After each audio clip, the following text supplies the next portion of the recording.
ये 3 बड़ी गलतियां आपके शरीर को कभी भी उभरने नहीं देती, आपके शरीर को कभी भी रिकवर होने नहीं देती। इसको ऐसा समझ ले कि ये 3 बड़ी गलतियां ही सभी रोगों की जड़ हैं। और अगर जड़ तक ही नरिशमेंट नहीं जा रहा है, यानी कि जड़ तक ही पोषण नहीं पहुंच रहा है, जड़ पे ही काम नहीं हो रहा है, तो वह पेड़ चाहे अंबर तक क्यों ना जाता हो, वह एक दिन गिरकर जमीन पर ही लेट जाएगा, जमीन पर ही गिर जाएगा। और कौन सी है वह 3 बड़ी गलतियां? आइए शुरुआत करते हैं नंबर 3 से। नंबर 3 का नियम है कम सोना।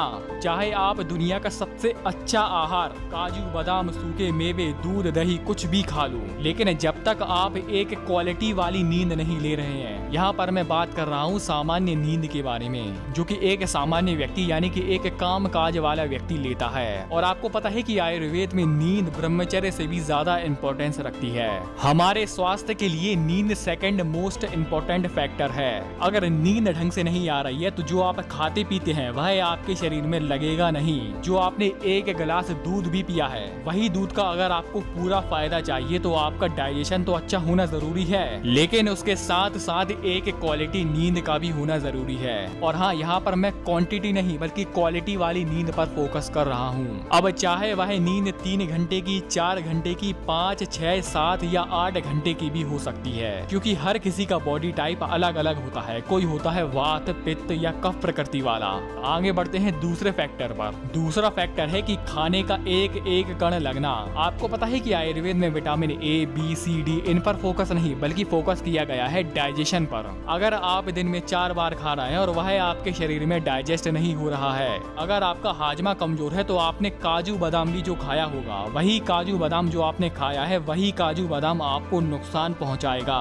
काजू बादाम दूध दही घी वैसे तो ये बहुत फायदेमंद होते हैं, लेकिन तब फायदेमंद होते हैं जब यह पच रहे हो। मान लो कि आपने पूरे दिन में 400 ग्राम खाना खाया है, 100 ग्राम सुबह, 100 ग्राम दोपहर को, 100 ग्राम शाम को और 100 ग्राम रात को। लेकिन ऐसे में अगर आपकी हाजमा शक्ति कमजोर है और वही 400 ग्राम में सिर्फ 100 ग्राम ही डाइजेस्ट हो रहा है, तो बचा हुआ 300 ग्राम आपको हानि पहुंचाएगा। इस सिद्धांत पर मैं पहले बहुत काम करता था कि भाई अच्छा खाओ, ज्यादा खाओ और दबा के खाओ। तो ज्यादा खाने के चक्कर में मेरा शरीर और भारी हो गया। लेकिन जब से मैंने आयुर्वेद के नियम अपने जीवन में उतारे हैं, इसलिए नियम नंबर 2 ध्यान रखना कि जो भी खाओ, कोई भी चीज ले लो, वह डाइजेस्ट होना चाहिए।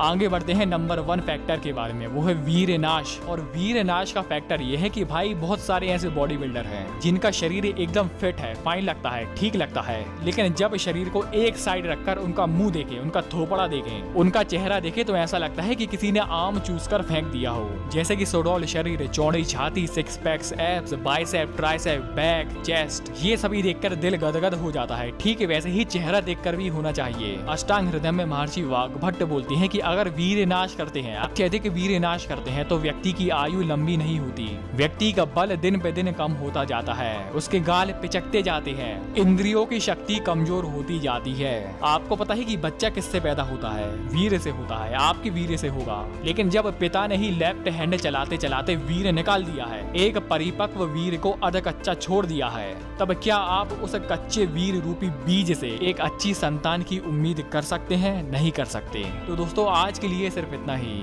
आपने वीडियो यहाँ तक देखी, आपका बहुत बहुत आभार, धन्यवाद।